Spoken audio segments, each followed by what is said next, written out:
অনেক ভালো ভাইয়া। জি ভালো হয়েছে। সেই ভাইয়া ভালো ছিল। অনেক সুন্দর লাগছে, অনেক ভালো লাগছে, অনেক ভালো সেরা সেরা। অনেক সুন্দর চোস। আসলে আমি এই প্রথম হচ্ছে সাকিব খানের কোনো মুভি দেখতাম। অনেকেই বলছে সাকিব খানের মারাত্মক।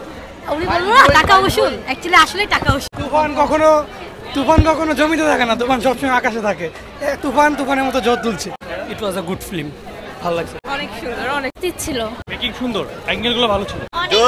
জোস সুন্দর। আলহামদুলিল্লাহ অনেক ভালো ছিল। সেই সেরা সাকিব খানের বেস্ট মুভি, অ্যাকশন দাসের সিনেমা, সব মিলে খুব ভালো লাগছে।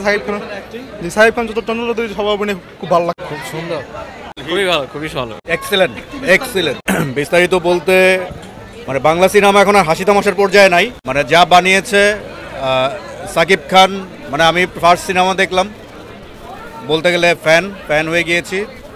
আগে যেমন একটা বাংলা সিনেমা বলতে নাক সিটকানোর ব্যাপার ছিল, ওটা তো নাই।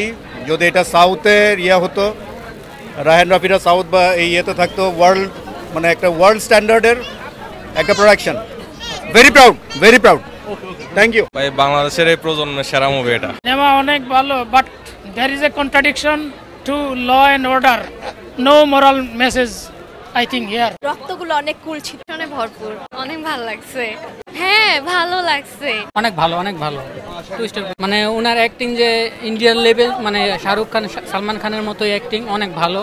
আশা করি সামনে আরো ভালো কাজ করবে। জি অবশ্যই এই ছবি মানে আন্তর্জাতিক পর্যায়ে ভালো কাজ করবে। হ্যাঁ ভালো হয়েছে। সারা বাংলাদেশ সেরা ছবি এটা।